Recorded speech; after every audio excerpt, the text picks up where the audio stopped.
నమస్తే, welcome to T-SAT Manomitra life is beautiful కార్యక్రమానికి స్వాగతం. టొబాకో, ఆల్కహాల్, డ్రగ్స్ ఈ మధ్య కాలంలో ఇవి లేకుండా ఉండలేని పరిస్థితికి కొందరు చేరుకుంటున్నారు. వాళ్ళని చూస్తుంటే ఎంతగా వ్యసనపరులయ్యారు, ఏ విధంగా వాళ్ళ జీవితాన్ని చింద్రం చేసుకుంటున్నారనేవి మనం రోజు వింటూనే ఉన్నాం. అసలు ఈ వ్యసనం అంటే ఏంటి, ఎలా ఈ వ్యసనానికి అలవాటు పడతారు, ఒక్కసారి వ్యసనపరులు అయిన తర్వాత వాళ్ళ జీవితం ఎలా మారిపోతుంటుంది, ఇలాంటి అనేక విషయాల గురించి తెలుసుకుందాం. జూన్ 26న మనం యాంటీ డ్రగ్ డే జరుపుకుంటున్నాం కాబట్టి ఓవరాల్గా ఈ డ్రగ్స్కి సంబంధించి కానీ, మద్యపానానికి సంబంధించి కానీ, టొబాకోకి సంబంధించి కానీ క్లియర్ ఇన్ఫర్మేషన్ అడిగి తెలుసుకుందాం. మనతో పాటు స్టూడియోలో ఉన్నారు ఎండి సైకియాట్రిస్ట్ డాక్టర్ శాంతి మోహన్ గారు. నమస్తే, వెల్కమ్ టు స్టూడియో. సార్, అసలు వ్యసనం వింటున్నాం, అడిక్ట్ అయిపోయారని. అసలు వ్యసనం అంటే ఏంటి సార్? అంటే మీరు యాజ్ ఎ సైకియాట్రిస్ట్గా ఏం చెప్తారు? వ్యసనం అనేది మనం చూసుకుంటే మన జనరల్ వేలో కూడా మనం వ్యసనం అనే టర్మ్ వాడుతూ ఉంటాం, అంటే అడిక్షన్ అని వాడుతూ ఉంటాం. ఫర్ ఎగ్జాంపుల్ కొంతమంది చాక్లెట్కి అడిక్ట్ అయ్యా ఉంటారు, ఫుడ్కి అడిక్ట్ అయ్యా ఉంటారు. సో దట్ ఈస్ దానికి ఒక జనరల్ వే ఆఫ్ ఒక లేమ్యాన్ టైంలో అడిక్షన్ అని వాడుతుంటాం. బట్ సైన్స్ ప్రకారం చూసుకుంటే అడిక్షన్ ఈజ్ డిఫరెంట్.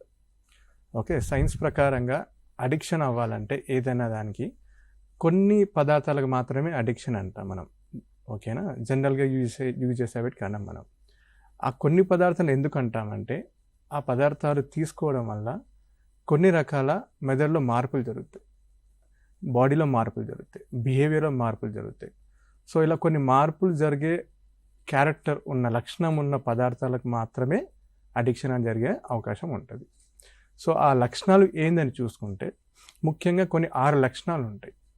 ఏదైనా పదార్థం రెగ్యులర్గా తీసుకున్నప్పుడు అది అడిక్షన్ అవ్వాలి, అది వ్యసనం అవ్వాలంటే ఆ పదార్థం వల్ల కొన్ని రకాల మార్పులు జరుగుతాయి.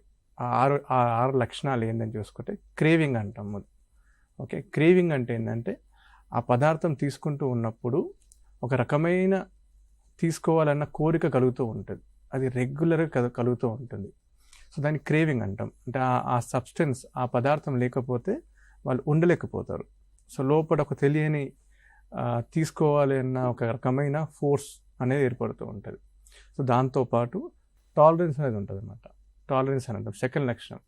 ఈ టాలరెన్స్ అనేది ఏంటంటే ఆ పదార్థాన్ని డైలీ తీసుకుంటున్నప్పుడు ఓవర్ ద టైం అంటే మేబీ వీక్స్ అయి ఉండొచ్చు, మంత్స్ అయి ఉండొచ్చు. ఫర్ ఎగ్జాంపుల్ ఏదైనా పదార్థం, ఒక ఆల్కహాల్ తీసుకుందాం మనం. ఆల్కహాల్ ఫర్ ఎగ్జాంపుల్ ఎవరైనా తీసుకున్నారు, ఎప్పుడో ఫ్రెండ్స్తో ఒకసారి ట్రై చేద్దామని తీసుకున్నారు.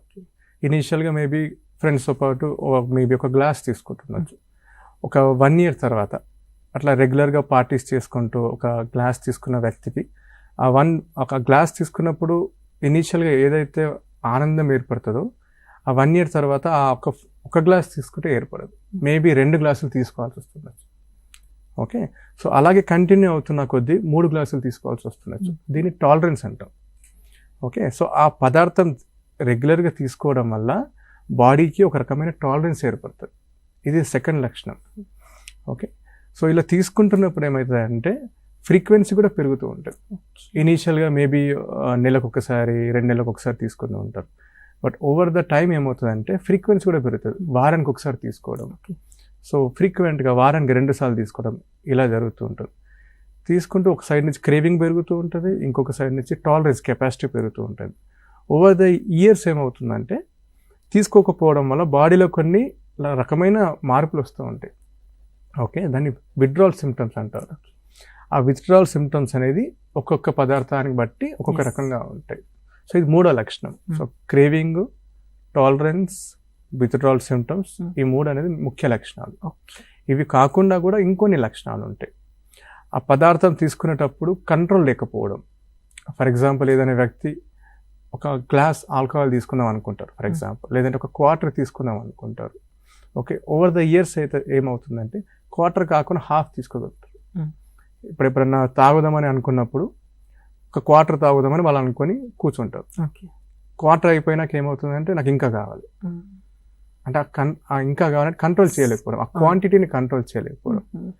క్వాంటిటీని కంట్రోల్ చేయడం, అలాగే టైంని కూడా కంట్రోల్ చేయలేకపోవడం. ఫర్ ఎగ్జాంపుల్ ఆ వ్యక్తి ఒక 2 hours మనం మద్యం సేవిద్దాం, దాని తర్వాత వెళ్ళిపోదాం అనుకుంటారు ఇంటికి. ఆ 2 hours తర్వాత పొద్దున్నాక అయిపోతుంది. ఓకే, సో టైంని కంట్రోల్ చేయలేకపోవడం, క్వాంటిటీని కంట్రోల్ చేయడము. ఇది 4th లక్షణం. Okay. 5th లక్షణం వచ్చేసి ఏంటంటే ఈ పదార్థాలకు అలవాటు అవ్వడం వల్ల ఫ్యామిలీ టైం ఇది వరకు హ్యాపీగా స్పెండ్ చేసే టైం అనేది చేయలేకపోతాం. మైండ్లో ధ్యాస అంతా దీని మీద ఉండడం వల్ల ప్లాన్ చేసుకున్న యాక్టివిటీస్, ఫర్ ఎగ్జాంపుల్ సాటర్డే రోజు ఎక్కడికో వెళ్దాం అనుకుంటారు, ఫ్యామిలీతో ట్రిప్కి వెళ్దాం అనుకుంటారు, పిక్నిక్ వెళ్దాం అనుకుంటారు. బట్ తన మైండ్లో ఏముంటుందంటే ఇది నేను తీసుకోవాలి ఇవాళ, పిక్నిక్ పోస్ట్పోన్ చేసుకున్నాం. యాక్టివిటీస్ విషయాలన్నీ పోస్ట్పోన్ చేసుకుంటూ దీని మీద ధ్యాస, అది 5th లక్షణం. 6th లక్షణం ఏంటంటే ఆల్రెడీ బాడీలో డ్యామేజ్ అనేది వస్తూ ఉంటుంది. అంటే బాడీలో రకమైన సిమ్టమ్స్ వస్తూ ఉంటాయి, వామిటింగ్స్ అవుతూ ఉంటాయి, నెక్స్ట్ డే పనికి వెళ్ళలేకపోతుంటారు, లేదంటే ఫ్యామిలీలో ఇష్యూస్ వస్తుంటాయి, లివర్ ప్రాబ్లమ్స్ వస్తుంటాయి. అది తెలిసి కూడా మద్యం స్టాప్ చేయలేకపోవడం, ఆ మత్తు పదార్థం స్టాప్ చేయలేకపోవడం. ఈ 6 అనేది మెయిన్ లక్షణాలు. సైన్స్ ప్రకారంగా ఈ 6 లక్షణాలు కనీసం 3 లక్షణాలు ఉన్నాయంటే దాన్ని మనం వ్యసనం అంటాం. నిజంగా ఈ లక్షణాలు మనలో ఉన్నాయి, మీరు చెప్తుంటేనే కళ్ళ ముందు కదులుతున్నాయి, ఇలా ఉన్న వాళ్ళు ఉన్నారు కదా మన చుట్టూ అని.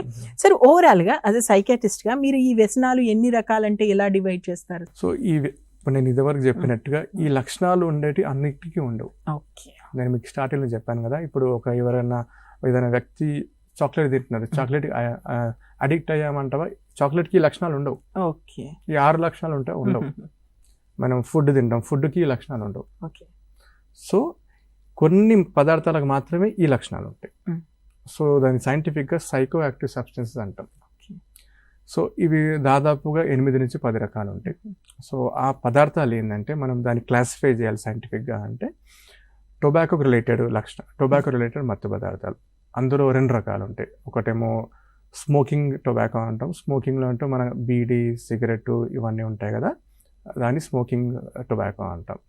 ఇంకోటి స్మోక్లెస్ టొబాకో అంటాం. స్మోక్లెస్ టొబాకో అంటే మన పాన్ షాప్లలో అమ్ముతూ ఉంటారు కదా, ఖైనీ, గుట్కా, అంబర్ ఇట్లాంటి వాటిని స్మోక్లెస్ టొబాకో అంటారు. ఈ రెండిట్లలో నికోటిన్ అనేది మెయిన్ ముఖ్య పదార్థం. సో ఈ నికోటిన్ ఉన్న ప్రతి పదార్థంకి మన వ్యసనం అయ్యే అవకాశం ఉంటుంది అనమాట. సో 2వ రకం చూసుకుంటే మన ఆల్కహాల్ రిలేటెడ్. సో ఆల్కహాల్ అని ఎక్కడైతే లేబుల్ చేసి ఎందులో అయితే ఉంటుందో అవన్నిటికీ అడిక్షన్ అయ్యే అవకాశం ఉంటుంది. సో మనకు బయట దొరికే ఉంటాయి కదా, మన ఇప్పుడు విస్కీ అంటారు, స్కాచ్ అంటారు, వైన్ అంటారు, బియర్ అంటారు, బ్రీజర్ అంటారు, ఇవన్నిట్లోనూ ఆల్కహాల్ ఉంటుంది. సో ఇవన్నిటికీ అడిక్షన్ అనే ప్రాపర్టీ ఉంటుంది. అలాగే ఇప్పుడు అడల్టరేటెడ్ టాడీ అంటారు, మన కళ్ళు అంటారు చూసారా, అందులో కూడా కొంతవరకు ఆల్కహాల్ సంబంధించిన కెమికల్స్ ఉంటాయి. సో దానికి కూడా అడిక్షన్ అయ్యే ఛాన్స్ ఉంటుంది. సో మనం 3వ రకం చూసుకుంటే ఓపియాయిడ్స్. ఈ మన టొబాకో అండ్ ఆల్కహాల్ అనేది మన స్టేట్లో చాలా కామన్గా కనిపించే అవైలబుల్ ఉండేటి పదార్థాలు.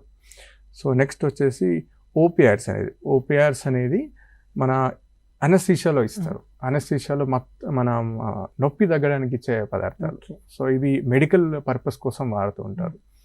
బట్ కొన్ని స్టేట్స్లో ఎస్పెషల్లీ నార్త్ ఇండియాలో అలాంటి దగ్గర ఈ ఓపియాయిడ్స్ అనేది, ఎందుకంటే దానికి కూడా ఈ లక్షణాలు ఉంటాయి, ఇది అడిక్షన్ లక్షణాలు ఉంటాయి, చాలా సివియర్గా ఉంటాయి.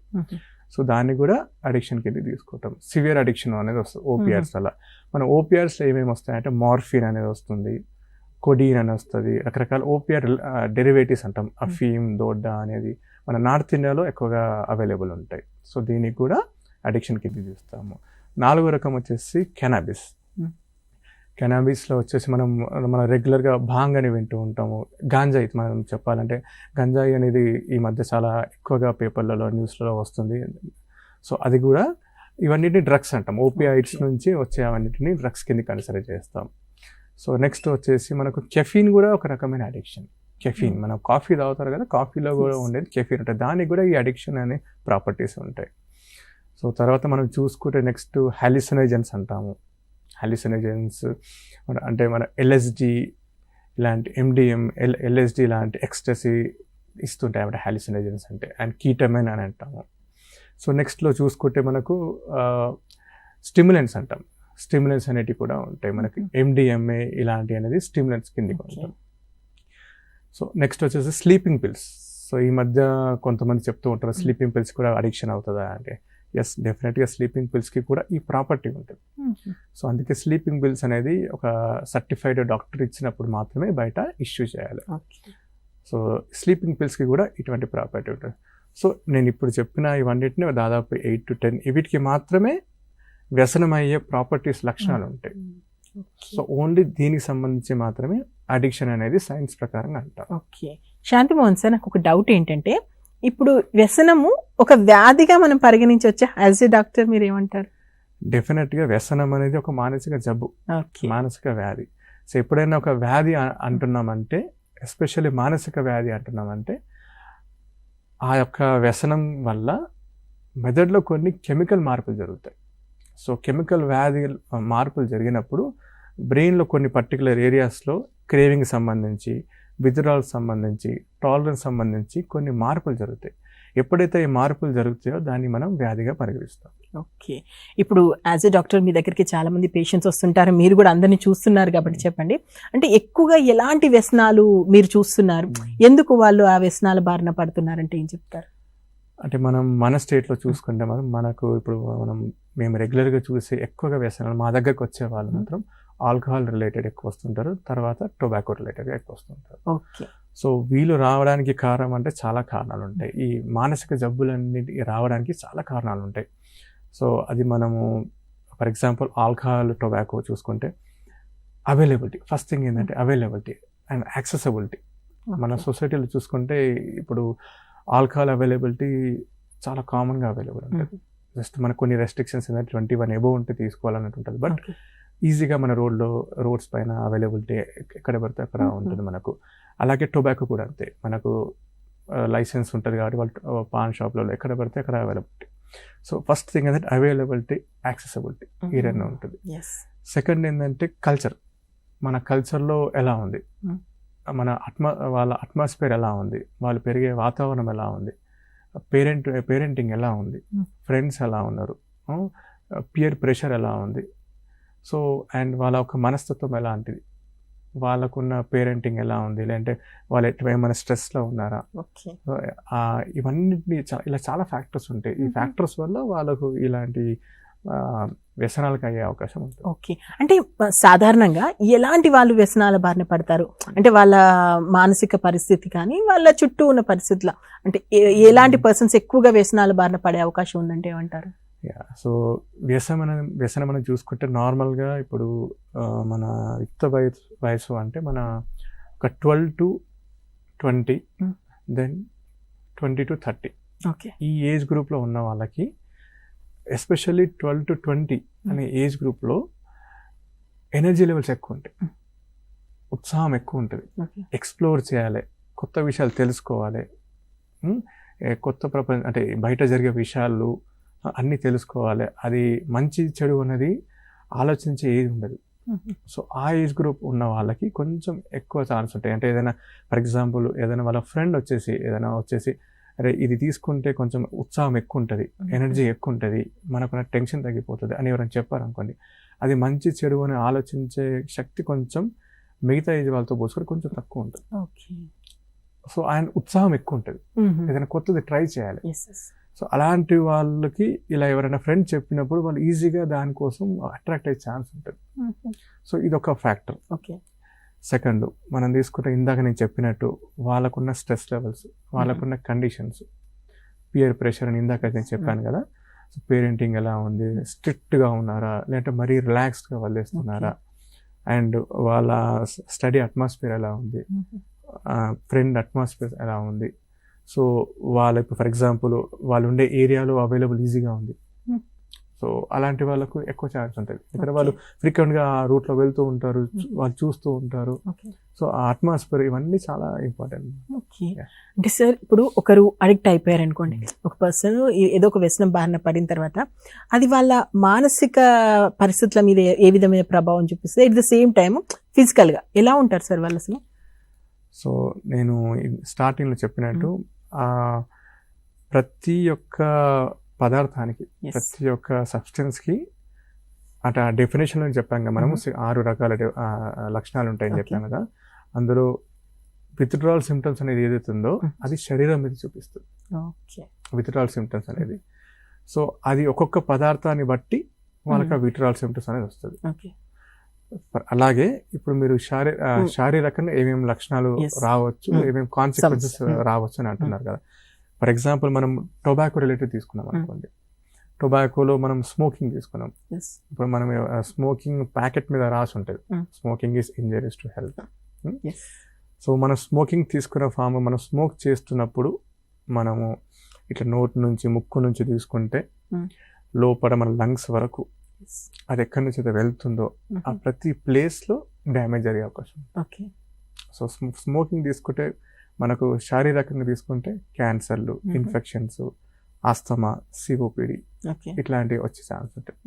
అదే మన చ్యూయబుల్ టొబాకో అంటే గుట్కా ఇలాంటివి తింటూ ఉంటారు కదా, దాని మీద కూడా రాసి ఉంటుంది, మీరు నోటీస్ చేసి ఉంటే. Chewing gutka is injurious to health. Cancer బొమ్మ కూడా ఉంటుంది ఇక్కడ, క్యాన్సర్ వచ్చినట్టు. సో అది మనం తీసుకున్నప్పుడు వీళ్ళు ఇక్కడ నములుతూ ఉంటారు. సో ఇక్కడ ఇన్ఫెక్షన్స్ వస్తుంటాయి. క్రానిక్ గా కంటిన్యూ చేస్తుంటే ఇక్కడ క్యాన్సర్లు వచ్చే ఛాన్స్ ఉంటాయి. ఓకే. సో మనకి ఇప్పుడు మన దగ్గర కామన్ గా అయితే మనకు టొబాకో అండ్ ఆల్కహాల్ ఉంటుంది కాబట్టి నేను ఈ రెండు అయితే ప్రస్తుతానికి చెప్తాను. Next coming to alcohol. Alcohol మీద ఏ బాటిల్ చూసినా దాని మీద లేబుల్ ఉంటుంది, alcohol is injuries to health. So injuries to health in the sense మనం అది తీసుకుంటున్నప్పుడు ఆల్కహాల్ అగైన్ నోటి నుంచి తీసుకుంటే లోపల ఈసోఫాగస్ నుంచి స్టమక్ నుంచి కిందికి వెళ్తూ మన ఇంటెస్టైన్స్, అక్కడ నుంచి అది నెక్స్ట్ లివర్కి వెళ్తుంది. సో ప్రతి భాగం అది వెళ్ళే ప్రతి భాగం అది డెఫినెట్ గా డ్యామేజ్ చేస్తూ ఉంటుంది. సో దాని కాన్సిక్వెన్సెస్ ఆ భాగాలు ఏదైతే అవయవాలు ఉన్నాయో ఖచ్చితంగా అవి మీద ఉంటాయి. ఆల్కహాల్ తీసుకుంటే మనం ఎస్పెషల్లీ మనం అందరికీ ఏం వర్రీ ఉంటుంది అంటే ఆల్కహాల్ తీసుకున్నప్పుడు లివర్ ప్రాబ్లమ్స్ వస్తాయా అని. ఖచ్చితంగా వస్తాయి. సో ఎలా ఉంటుంది అంటే ఆల్కహాల్ తీసుకోవాలని వాళ్ళ మైండ్ చెప్తూ ఉంటుంది. మైండ్ డిమాండ్ చేసినప్పుడు వాళ్ళు ఆల్కహాల్ తీసుకుంటారు. సఫర్ అయ్యేది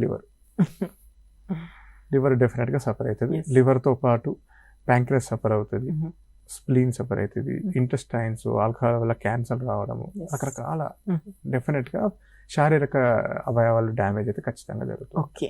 అంటే సార్ ఇప్పుడు ఇంజూరీస్ టు హెల్త్ అనే విషయం మాక్సిమం తీసుకునే వాళ్ళందరికీ తెలిసి తీసుకునే వాళ్ళే ఎక్కువగా ఉన్నారు. అంటే ఇది తీసుకోవడం వల్ల ఆరోగ్యానికి హానికరం అని తెలిసిన తర్వాత కూడా ఎందుకు తీసుకుంటారు? మానసికంగా వచ్చే సమస్యలు అసలు ఏంటి, వాళ్ళ మీద అంత ఫోర్స్ ఏముంటది? సో ఇప్పుడు మనం శారీరక సమస్యలు అయితే మనం చెప్పాను కదా. మానసికంగా ఏంటంటే ప్రతి సబ్స్టెన్స్ మళ్ళీ మనం చెప్పిన 8 to 10 ప్రతి దాని వల్ల మానసిక సమస్యలు వస్తాయి. నేను ఫస్ట్లో చెప్పినట్టు ఆ శారీరక సమస్యలు, మానసిక సమస్యలు కలిగించే పదార్థాలకే వ్యసనం ఉంటుంది. సో ప్రతిదీ శారీరకంగా ప్రాబ్లమ్స్ క్రియేట్ చేస్తుంది, మానసికంగా చూసుకున్నాం అనుకోండి. ఫర్ ఎగ్జాంపుల్ మన స్మోకింగ్, టొబాకో వీటికి మానసికంగా అంటే చిన్న చిన్న యాంగ్జైటీలు వస్తుంటాయి. యాంగ్జైటీ, ఫోకస్ చేయలేకపోవడము, రెస్ట్లెస్ ఉండడము, పర్ఫార్మెన్స్ సరిగా లేకపోవడము, ఇలాంటివి వస్తాయి. ఆల్కహాల్కి తీసుకున్నాం అనుకోండి, ఆల్కహాల్కి తీసుకుంటే ఆల్కహాల్ వల్ల యాంగ్జైటీ క్రియేట్ అవుతుంది, పానిక్ అటాక్స్ వస్తూ ఉంటాయి. ఇవి చాలా కామన్. అండ్ డిప్రెషన్ వస్తుంది. అంటే నార్మల్గా మన ప్రజల్లో ఎలా ఉంటుంది అంటే ఎప్పుడైనా డిప్రెషన్ ఉన్నా, స్ట్రెస్ ఉన్నా మందు తీసుకుంటే తగ్గిపోతుంది. అంటే చాలా కామన్ చెప్పేది.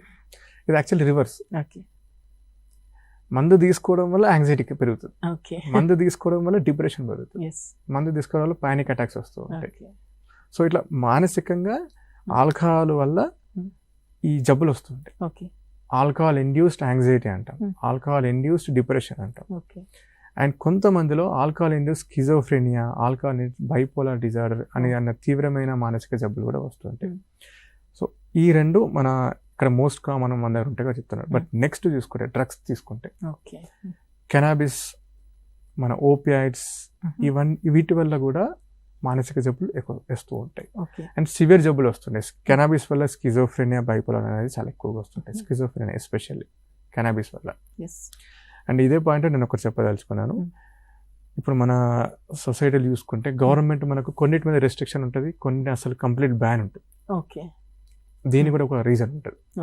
ఫర్ ఎగ్జాంపుల్ ఇప్పుడు మనకు టొబాకో ప్రొడక్ట్స్ అమ్మడానికి పర్మిషన్ ఉంటుంది గవర్నమెంట్ నుంచి. ఆల్కహాల్ కూడా, టొబాకో అంటే మీరు స్మోక్ చేసుకోవాలంటే సంథింగ్ కొన్ని ఏరియాస్ చేసుకోవచ్చు, కొంత లిమిటెడ్ రెస్ట్రిక్షన్స్. ఆల్కహాల్కి వచ్చేసి కొంచెం ఎక్కువ రెస్ట్రిక్షన్స్ ఉంటాయి.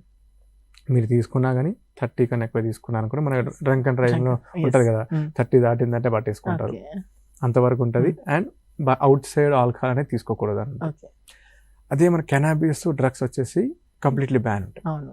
అంటే ఒక స్టెప్, కొన్నిటికి మాత్రం కొంతవరకు రెస్ట్రిక్షన్, కొన్నిటికి కంప్లీట్లీ రెస్ట్రిక్షన్.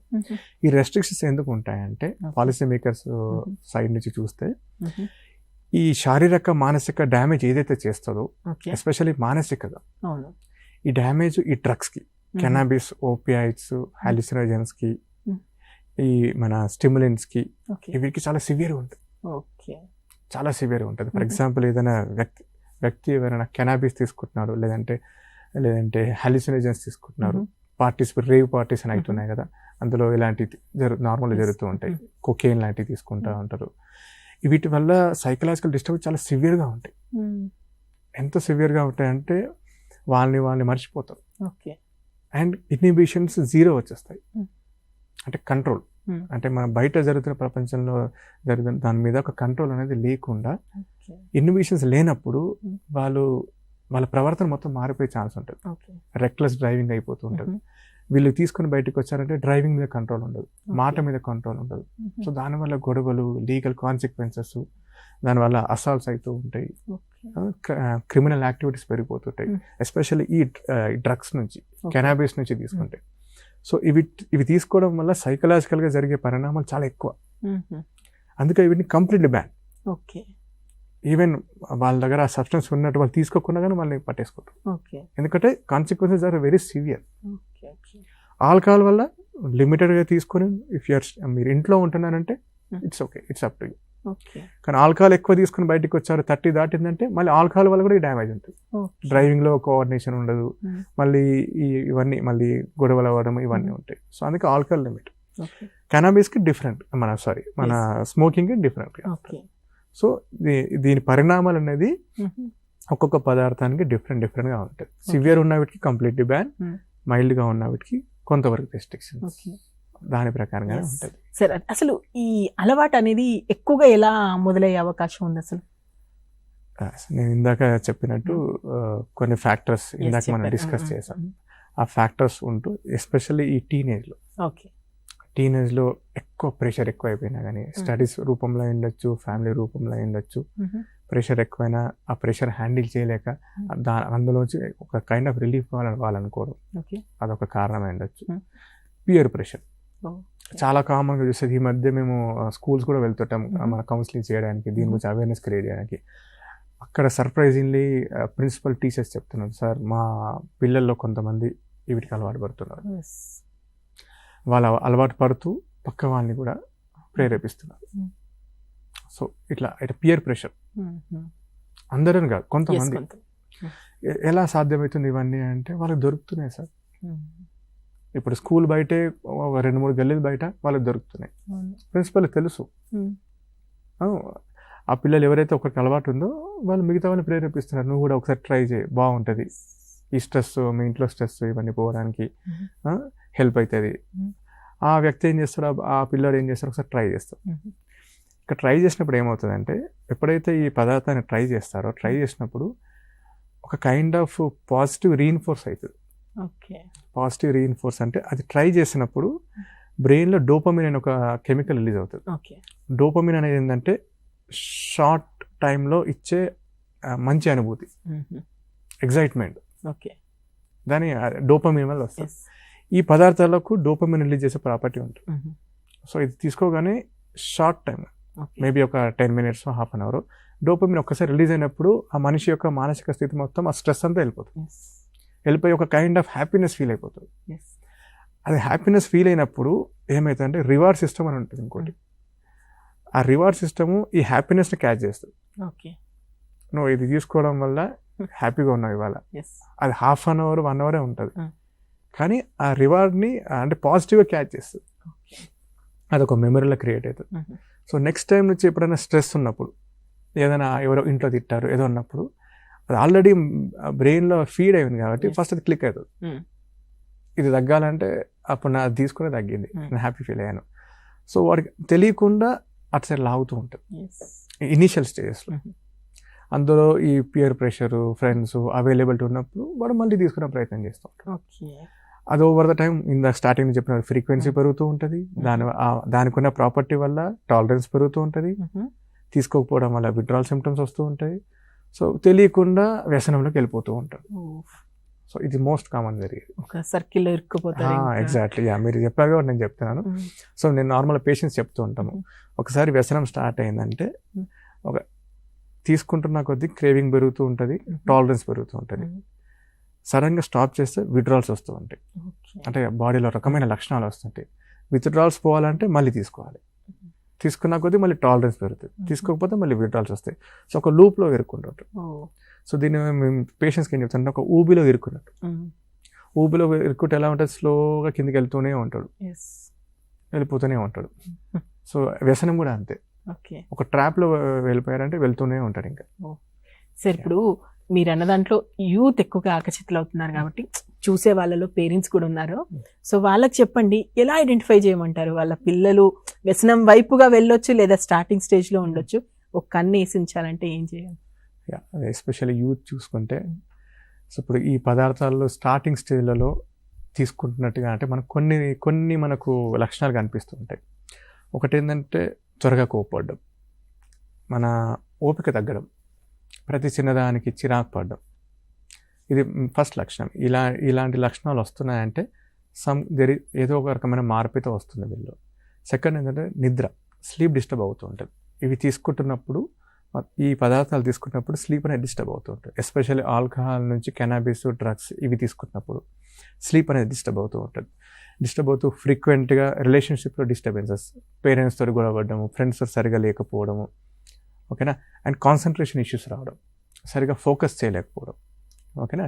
ఈ 4-5 లక్షణాలు వస్తున్నాయి ఈ మధ్య మా పిల్లల్లో, ఈ లక్షణాలు వస్తున్నాయి అంటే ఒక్కసారి ఇది కూడా ఉండే ఛాన్స్ ఏమైనా ఉందా అని చూడాలి. ఖచ్చితంగా ఉండాలని లేదు, వేరే కారణాలు ఉండొచ్చు, స్ట్రెస్లో కూడా ఇవన్నీ జరుగుతాయి, నార్మల్గా ఉండే స్ట్రెస్లో కూడా.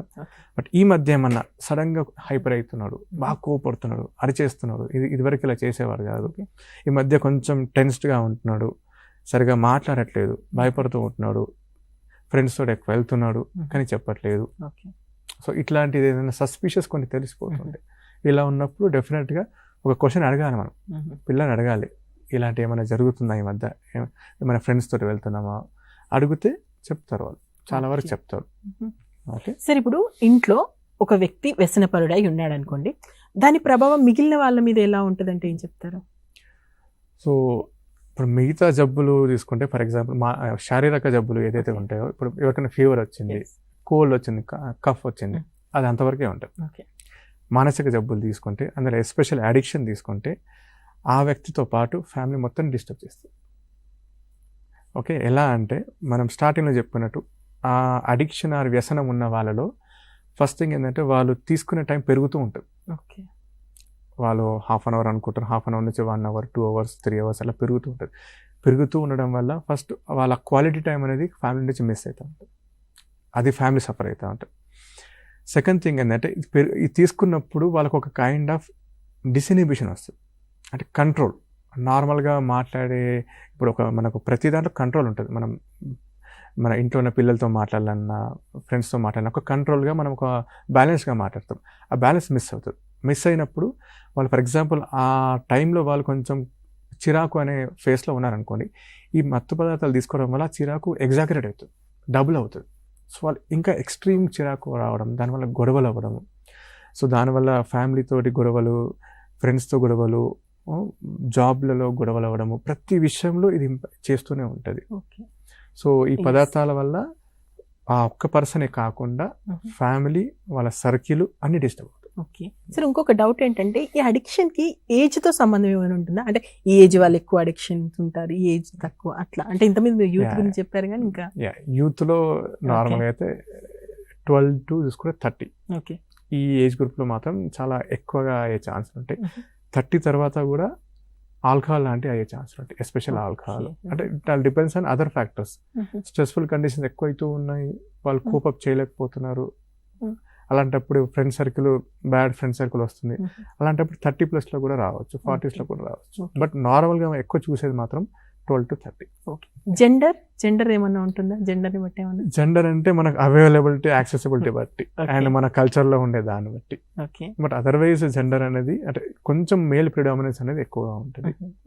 బీయింగ్ మేల్ వాళ్ళకు ఉండే ట్రేట్స్ బట్టి. ఓకే. బట్ మోస్ట్లీ మన సోషల్ ఫ్యాక్టర్స్, అవైలబిలిటీ, యాక్సెసిబిలిటీ, కల్చర్లో ఎలా ఉంది వాళ్ళు చూసే విధానం దాన్ని బట్టే ఉంటుంది. సరే, ఒక మాట ఎక్కువ వింటున్నాం కాబట్టి అడుగుతున్నాం. హెల్తీగా ఉండడానికి మెడిసిన్ తీసుకుంటుంటే ఈ మెడిసిన్ కూడా అడిక్షన్ లాంటిదే, అడిక్షన్ అవుతుంటారు అంటారు, నిజమేనా? లేదు. ఓకేనా? చెప్పాను, general way of telling addiction is different from science way of category. Okay.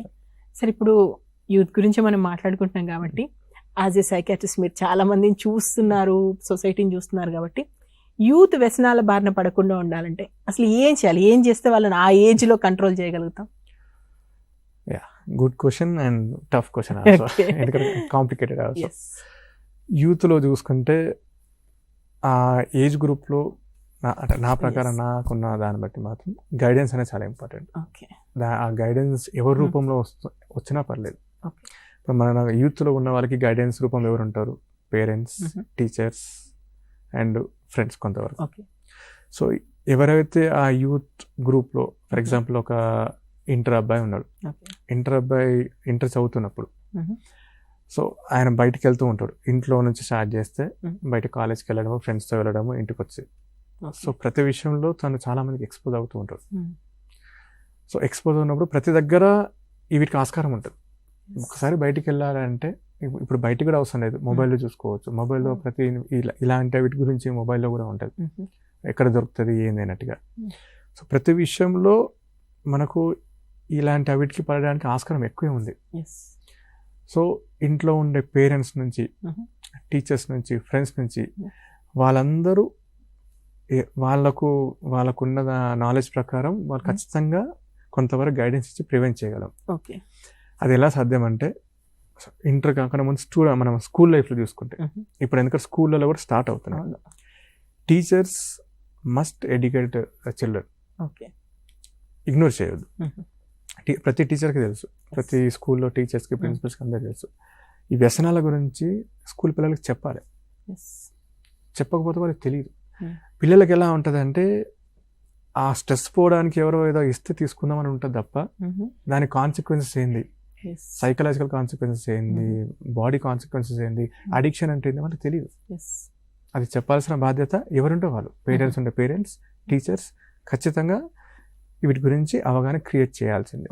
చేస్తే కనీసం వాళ్ళకు ఒక ఐడియా ఉంటుంది. ఎవరైనా ఫ్రెండ్ ఆఫర్ చేస్తున్నాడు, అమ్మో ఇది మా డాడీ చెప్పాడు, మా మమ్మీ చెప్పింది, స్ట్రెస్లో ఉన్నప్పుడు ఇలాంటి ఎవరైనా ఇచ్చే ఛాన్స్ ఉంటుంది, టెంపరీగా అది రిలీఫ్ చేస్తుండొచ్చు, కానీ దానివల్ల వ్యసనం అయ్యే ఛాన్స్ ఉంది. సో అది మాత్రం నేను తీసుకోవద్దు. అది వాళ్ళకి మనకు ఆ నాలెడ్జ్ ఇస్తేనే వాళ్ళకి తెలుస్తుంది.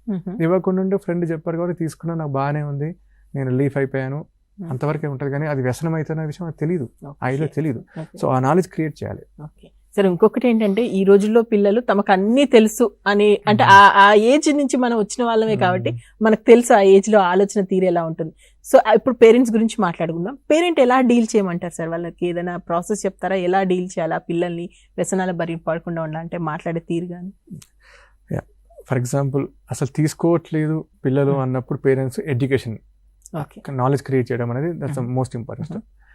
ఫర్ ఎగ్జాంపుల్ తీసుకుంటున్నారని పేరెంట్స్కి తెలిసింది, వాళ్ళ పిల్లోడు అప్పుడప్పుడు స్మోక్ చేస్తున్నాడు, అప్పుడప్పుడు ఆల్కహాల్ ట్రై చేస్తున్నాడు, 1-2 సార్లు కెనాబిస్ కూడా ట్రై చేస్తాడు అన్న విషయం తెలిసింది.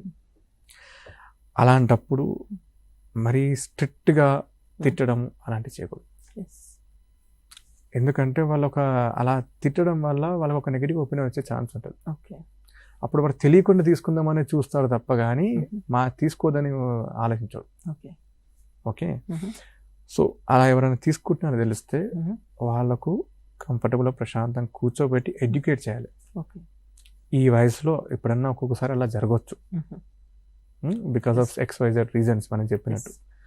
జరిగినంత మాత్రాన నువ్వు బ్యాడ్ అని కాదు, నువ్వు ఏదైనా చెడ్డ పిల్లాడు అని కాదు అని చెప్తూ దాని గురించి ఇది తీసుకుంటే కాన్సిక్వెన్స్ ఎలా ఉంటాయి, ఫ్యూచర్ ఎలా ఉంటుంది. ఓకే, ఇది నీకు షార్ట్ టైం, ఆ టైం వరకు మాత్రమే అలా మీ ఫ్రెండ్స్ చెప్పడం వల్ల తీసుకున్నావు, కానీ but this is not you అని వాళ్ళకి మనం కూర్చోబెట్టి ఒక ప్రశాంతమైన అట్మాస్ఫియర్లో ఎడ్యుకేట్ చేయాలి. చేయడం వల్ల పిల్లలు కూడా కాన్ఫిడెన్స్ పెరుగుతుంది. మన పేరెంట్స్ అయినా టీచర్స్ అయినా నన్ను అర్థం చేసుకున్నారు. పిల్లలకు తెలుస్తుంటుంది అది మంచిది కాదు, కానీ ఆ టైం తీసుకోవాల్సి వచ్చింది, తీసుకున్నా తెలుస్తుంటుంది. కానీ దాన్ని స్టాప్ చేయాలంటే మనం ఈ రకంగా మనం డీల్ చేసామనుకోండి, ఫ్యూచర్లో వాళ్ళు స్టాప్ చేసే అవకాశాలు ఎక్కువ. ఇప్పుడు ఎక్కువగా పిల్లలు పేరెంట్స్ దగ్గర కన్నా స్కూల్లో ఎక్కువ టైం గడుపుతున్నారు కాబట్టి స్కూల్లో టీచర్ ఎలా డీల్ చేయాలి, అట్ ద సేమ్ టైం ఆ ఎడ్యుకేషన్ అంటే ఆ స్కూల్లో ఎలాంటి వాతావరణం ఉండాలంటే ఏం చెప్తారు యాజ్ ఎ సైకియాట్రిస్ట్? సో స్కూల్లో డెఫినెట్గా అట్లీస్ట్ 8th, 9th, 10th వీళ్ళకి మాత్రం ఖచ్చితంగా అవేర్నెస్ క్రియేట్ చేయాల్సిందే. ఇప్పుడున్న సిచ్యువేషన్లో ఇట్ మస్ట్. ప్రతి టీచర్ అట్లీస్ట్ 6 months ఒక్కసారైనా ఈ దీని గురించి అవేర్నెస్, అది గర్ల్స్ అయినా బాయ్స్ అయినా ఖచ్చితంగా క్రియేట్ చేయాల్సిందే. ఈ లక్షణాలు ఉంటాయి, ఫ్యూచర్లో ఇవి తీసుకోవడం వల్ల ఎలా ఉంటారు, దానివల్ల కాన్సిక్వెన్సెస్ ఏంది, ఇవన్నీ చెప్పాల్సిందే. మనం అవేర్నెస్ చేయడం వల్లనే మనం బెటర్గా చెప్పాలి. సార్, మన సొసైటీలో ఉన్న అలవాటు ప్రకారం అంటే మామూలుగా ఏంటంటే డ్రింక్ తీసుకోవడం అనేది కామన్ థింగ్గా మారిపోయింది. అంటే ఏదో పార్టీకి వెళ్ళినప్పుడు వీక్లీ ఒకసారి అట్లా తీసుకున్నాము అనేది చాలా మందికి అలవాటు. అది అక్కడి నుంచి వ్యసనంగా మారుతున్న టైం ఎలా ఉంటుంది అంటే ఆ పీరియడ్ ఎలా, అంటే అది ఏదో చిన్న పార్టీలో మొదలై అది వ్యసనంగా మారేటువంటి ఆ ప్రవర్తన ఎలా ఉంటుంది? సో మళ్ళీ కమింగ్ టు ద బేసిక్స్, 6 pointsలో చూసుకుంటే అకేషనల్గా పార్టీలు తీసుకోవడం, మళ్ళీ వ్యసనం తయారవడం అనేది ఈ పదార్థాలన్నీ అకేషనల్గా తీసుకున్నా కానీ ఫ్యూచర్లో పెరుగుతుంటే ఖచ్చితంగా వ్యసనం కిందకే అవుతాయి. సో దానికి ఇంకో ఆప్షన్ అయితే ఉండదు. సో పార్టీస్లో తీసుకుంటున్నారు, అప్పుడప్పుడు తీసుకుంటున్నారు. ఫర్ ఎగ్జాంపుల్ ఎవరైనా పార్టీస్లో తీసుకుంటున్నారు, మిగతా టైంలో బాగానే ఉన్నారు, అంటే దట్ ఈస్ ఓకే. ఎప్పుడైతే ఒక వ్యక్తి పార్టీస్ కాకుండా ఒంటరిగా ఉండి తీసుకుంటున్నాడు, ఇది ఒక లక్షణం. అంటే మన సైన్స్ ప్రకారం కాకుండా ఒంటరిగా తీసుకోవాలి అన్న ఎప్పుడైతే కుతూహలం ఏర్పడుతుందో, అంటే పార్టీకి సంబంధం లేకుండా మామూలు పార్టీస్లో హ్యాపీనెస్ కోసము, హ్యాపీగా సెలబ్రేట్ చేసుకోవడానికి కోసం తీసుకుంటాం. ఎప్పుడైతే ఒంటరిగా ఒకరే వెళ్ళి తీసుకుంటున్నాడు, అంటే కొనుక్కొని ఇంట్లో వచ్చి కొనుక్కొని మరి ఆ పదార్థాలు తీసుకుంటున్నాడు, అది చాలా దట్ ఈస్ అన్ డేంజరబుల్. ఏంటంటే అంటే లోపల క్రేవింగ్ అనేది చాలా పెరిగిపోతుంది తనకి, తను అది ఉండలేకపోతున్నాడు. సో ఒంటరిగా తీసుకుంటున్నాడు. సెకండ్ థింగ్ ఏంటంటే ప్రతి చిన్న ఎక్స్క్యూజ్కి తీసుకోవాలనుకుంటున్నాడు. ఫర్ ఎగ్జాంపుల్ పార్టీ అంటే ఒక సోషల్ గ్యాదరింగ్ ఉంది, దట్ ఈస్ డిఫరెంట్. ఏదో సెలబ్రేషన్ ఇవాళ సక్సెస్ అయింది కాబట్టి పార్టీ అని అంటారు, అప్పుడు లిమిటెడ్గా తీసుకుంటారు, బాగానే ఉంది. బట్ తన ఇంటికి వెళ్ళాక డైలీ ఫర్ ఎగ్జాంపుల్ ఇంట్లో పిల్లలతో గొడవ అవుతుందని, వైఫ్ తిడుతుందని, లేదంటే ఇవాళ నిద్ర పట్టట్లేదని, లేదంటే జాబ్లో ఏదో స్ట్రెస్ వచ్చిందని, ఇట్లా ప్రతి చిన్న రీజన్కి తను తీసుకోవాలనుకుంటున్నాడు. ఇలాంటి బిహేవియర్ వస్తుందంటే దట్స్ ఎ డేంజర్ సైన్. అంటే దాన్ని ఎలా చూస్తామంటే ఎలా చెప్తామంటే, వ్యసనం స్టార్ట్ అయింది, వ్యసనంలో భాగంగా అడిక్షన్ స్టార్ట్ అయింది, బ్రెయిన్లో కెమికల్ డిస్టర్బెన్స్ ఆల్రెడీ స్టార్ట్ అయిపోయాయి. సో బ్రెయిన్ ఆడుతున్న నాటకం. అంటే బ్రెయిన్ ఈ బాడీని యూజ్ చేసి ఆ పదార్థం తీసుకోవడానికి ఎక్స్క్యూజ్ ఎత్తుకుతున్నట్టు, కారణం ఎత్తుకుతున్నట్టు. ఇవాళ కూర బాగాలేదు, నేను అందుకే మందు అవుతాను. ఇవాళ నా వర్క్లో హెడేక్ వచ్చింది, అందుకే మందు అవుతాను. గొడవ అయింది, మందు అవుతాను. లేదంటే ఫ్రెండ్స్ తోటి ప్రాబ్లం అయింది. ఇట్లా రీజన్స్. అంటే ఈ సమస్యలు ఉండవని కాదు, తాగని వాళ్ళకు ఉంటాయి. ఇవి చాలా అందరికీ ఉండే సమస్యలు. ఈ సమస్యల్ని బ్రెయిన్లో జరిగిన కెమికల్ డిస్టర్బెన్సెస్ వల్ల ఒక ఎక్స్క్యూజ్ లాగా వాళ్ళు తీసుకుంటారు. ఎక్స్క్యూజ్ అంటే చాలా ఎక్కువ ఉంటాయి. కామన్గా ఏ ఆల్కహాల్ పేషెంట్ అయినా, ఏ డ్రగ్ అడిక్ట్ పేషెంట్ అడిగినా కానీ ఎందుకు తీసుకుంటామంటే సార్ ఫ్యామిలీ ప్రాబ్లమ్స్ ఉండవని కాదు, అదొక ఎక్స్క్యూజ్. అది మన బ్రెయిన్ కెమికల్ డిస్టర్బెన్స్ వల్ల వెతుక్కునే ఒక కారణం. సార్, ఇది ఆల్కహాల్ వరకు okay sir, what about drug? పార్టీల్లో అలవాటు చేసుకునేటువంటి డ్రగ్ అది ఎలా వ్యసనంగా మారుతుంది దానికి? సో ఇందాక నేను చెప్పాను, గవర్నమెంట్ బ్యాన్ చేస్తుంది. ఎందుకు అంటే ఇవన్నీ హార్డ్ డ్రగ్స్ కిందకి అంటాం. సో ఇక్కడ ఏమవుతుందంటే, ఫర్ ఎగ్జాంపుల్ ఒక వ్యక్తి టొబాకో తీసుకుంటాడు, టొబాకో అడిక్షన్ అవ్వడానికి కొన్ని సంవత్సరాలు పట్టచ్చు, స్మోకింగ్ అడిక్షన్ అవ్వాలన్నా. అండ్ ఆల్కహాల్ అడిక్షన్ కూడా సంవత్సరాలు పడుతుంది. మీరు కెనాబిస్ నుంచి, డ్రగ్స్ నుంచి, ఈ కొకెయిన్ తీసుకున్న, LSD తీసుకున్న, MDMA తీసుకున్న, ఓపియాయిడ్స్లో అంటే మనం నార్త్ ఇండియాలో చూస్తుంటాం, ఇంజెక్షన్ తీసుకుంటూ ఉంటారు, ఇంజెక్షన్స్ తీసుకుంటూ ఉంటారు. వీటికి అడిక్షన్ అవ్వడానికి కొన్ని వారాలు సరిపోతుంది, సమ్ టైమ్స్ కొన్ని డేస్ కూడా. అంటే వీటికున్న ప్రాపర్టీస్ అంత సివియర్ ఉంటాయంటే ఒక వారం రోజులు, ఒక 10 రోజులు డైలీ మనం ఒక ఓపియాయిడ్ తీసుకుంటే తర్వాత మానలేడు అసలు, అది కావాల్సిందే అన్నట్టు, అంత సివియర్గా బ్రెయిన్లో కెమికల్ డిస్టర్బెన్స్ స్టార్ట్ అయిపోతుంది. అందుకే వీటికి కంప్లీట్లీ స్ట్రిక్ట్లీ బ్యాన్. ఇప్పుడు మీరు కొన్ని మూవీస్లో చూపిస్తూ ఉంటారు. అండ్ ఈ హార్డ్ డ్రగ్స్లో చాలా క్రేవింగ్ ఎక్కువ ఉంటుంది కంపేర్ టు ఈ ఆల్కహాల్ ఆర్ టొబాకోతో పోలిస్తే వీటిలో క్రేవింగ్ చాలా ఎక్కువ ఉంటుంది. విత్డ్రాల్ సిమ్టమ్స్ తీసుకోకపోతే బాడీ ఒక డిఫరెంట్గా రియాక్ట్ అవుతుంది. ఆ విత్డ్రాల్ సిమ్టమ్స్ చాలా సివియర్గా ఉంటాయి. ఆ సివియారిటీని వాళ్ళు తట్టుకోలేకపోతారు. ఆ తట్టుకోలేని ప్రాసెస్లో అది ఎలాగైనా నాకు కావాలి. ఈ ప్రాసెస్లో వాళ్ళు ఏం చేస్తుంటారు, ఫర్ ఎగ్జాంపుల్ ఇంట్లో వాళ్ళు రెస్ట్రిక్ట్ చేశారనుకో, ఇంట్లోంచి పారిపోతుంటారు. ఇంట్లోంచి పారిపోవడం, బయటికి వెళ్ళి వాళ్ళు క్రిమినల్ యాక్టివిటీస్కి వెళ్తారు, దొంగతనాలు చేయడం, బెదిరించడాలు, డబ్బు తీసుకొని వెళ్ళి ఆ డ్రగ్స్ తీసుకోవడం, ఏదైనా కానీ అది కావాల్సిందే. అంత సివియర్గా క్రేవింగ్, విత్డ్రాల్ సిమ్టమ్స్ అనేది చాలా స్ట్రాంగ్ ఉంటాయి. అందుకే ఈ డ్రగ్స్ అనేది డ్రగ్స్ కిందకి వెళ్తే మొత్తం డిఫరెంట్గా వెళ్ళిపోతుంది. నేను కొంతమంది పేషెంట్ చూస్తాను, అంటే ఎలా ఉంటారంటే ఈ డ్రగ్స్, ఎస్పెషల్ డ్రగ్స్ తీసుకునే వాళ్ళు ఫోటోలు చూపిస్తుంటారు మాకు. సార్ నేను ఇలా ఉండే ఇలా అయిపోయాను. ఫస్ట్ ఫోటో ఎలా ఉంటుంది అంటే very rich person, software employee, మంచి సెటిల్డ్ విత్ కార్, బంగ్లా. సెకండ్ ఫోటో ఎలా ఉంటుంది అంటే చినిగిపోయిన బట్టలు వేసుకుంటారు, ఇంట్లో వాళ్ళు గెంటేసి రోడ్డు మీదకి వచ్చేసి దొంగతనాలు చేసుకుంటూ, కేసులలో ఇరుక్కుంటూ, అంటే అక్కడి నుంచి ఇక్కడికి వచ్చేసాం. ఇక్కడ జరిగిందంతా ఈ అడిక్షన్ వల్లే. ఆ అడిక్షన్కి అంత సివియర్గా ప్రాపర్టీ ఉంటుంది ఈ డ్రగ్స్కి అడిక్ట్ అయ్యారంటే వీటికి చెప్పాను కదా. అండ్ అవి కాస్ట్లీ కూడా ఉంటాయి. ఒకటేమో ఎక్కడ లీగల్ కాదు, ఇల్లీగల్గా కొనుక్కోవాలి వాళ్ళు, ఇల్లీగల్గా దొరకదు. సో వాళ్ళు డిఫరెంట్ సోర్స్ నుంచి తెచ్చుకోవాలి, బ్లాక్లో కొంటారు, అది కొంటారు. సో దానికోసం మనీ ఇన్వెస్ట్ చేయడము, ఇంట్లో వాళ్ళ వైఫ్లతో డైవర్స్లు అయిపోతాయి, వాళ్ళ నగలు అమ్మేస్తూ ఉంటారు. సో చాలా రకాల ఫైనాన్షియల్ డ్యామేజ్ అయ్యి, జాబ్ లాస్ అయ్యి, రిలేషన్షిప్ అయిపోయి బయటకు వచ్చేయాల్సిన పరిస్థితి ఉంటుంది. సో అంత తీవ్రంగా ఉంటుంది ఈ డ్రగ్స్ సంబంధించి. సార్ నిజంగా అడిక్షన్ గురించి అయితే కళ్ళకు కట్టినట్టు మాకైతే చెప్పారు. ఇప్పుడు సరే అడిక్ట్ అయితే అయ్యారు, నెక్స్ట్ ఏంటి, వాళ్ళని బయటపడేయడం ఎలా? సో అడిక్షన్ అయినప్పుడు ఏమవుతుందంటే ఫస్ట్ థింగ్ ఏంటంటే పేషెంట్ రావడానికి ఇష్టపడరు. పేషెంట్ ఒక రకమైన ఊబిలో ఉండిపోతారు, వాళ్ళంతలో వాళ్ళు మానలేరు. ఇంకో ముఖ్య విషయం, చాలా మంది ఏమంటారు అంటే అడిక్షన్ అయినప్పుడు నేను మానేయాలని కూడా మానేస్తా. అది జరగదు. ఎందుకు జరగదు? అదొక ఊబి, ట్రాప్. ఈ ట్రాప్ అనే విషయం మాకు తెలుసు, పేషెంట్ తెలియదు. వాళ్ళు కాన్ఫిడెన్స్గా అనుకుంటారు, బట్ చేయలేకపోతారు. సో మీరు ఎవరినైనా చూడండి, అడిక్షన్ సెల్ఫ్గా బయటికి రావడం వెరీ డిఫికల్ట్, చాలా డిఫికల్ట్. ఎందుకంటే బ్రెయిన్లో కెమికల్ డిస్టర్బెన్సెస్ అయిపోయాక మనం ఏం చేయలేము, చాలా టఫ్ అయిపోతుంది. సో అందులోంచి బయటికి రావాలంటే సమ్మన్ హ్యాస్ టు హెల్ప్. అది ఫ్యామిలీ మెంబర్స్ నుంచి స్టార్ట్ చేస్తే ఫ్రెండ్స్ నుంచి మెడికల్ ట్రీట్మెంట్. ఎందుకంటే కెమికల్ డిస్టర్బెన్స్ జరిగాయి కాబట్టి అందులో కొన్ని మనకు బాడీలో కొన్ని చేంజెస్ వస్తున్నాయి, విత్డ్రాల్ సిమ్టమ్స్ వస్తున్నాయి కాబట్టి వీటికి మెడికల్ ట్రీట్మెంట్ ఇవ్వడం వల్ల బయటికి రావచ్చు. సో ఇప్పుడు వ్యసనం పరువులు ఎవరో ఇంట్లో జరిగారు, వాళ్ళని ఒక సైకియాట్రిస్ట్ దగ్గర తీసుకొచ్చారు అనుకోండి, ఎలా ఉంటుంది సార్ మీ ట్రీట్మెంట్ ప్రాసెస్ అంతా ఎలా ఉంటుంది? సో ఇప్పుడు వాళ్ళు మా దగ్గర తీసుకొచ్చినప్పుడు డిపెండ్ అపాన్ ద సబ్స్టెన్స్. ఇప్పుడు ఆల్కహాల్, ఫర్ ఎగ్జాంపుల్ ఆల్కహాల్ తీసుకుందాం. ఆల్కహాల్ అడిక్షన్ ఉందని మా దగ్గరికి ఎవరైనా తీసుకొచ్చారు.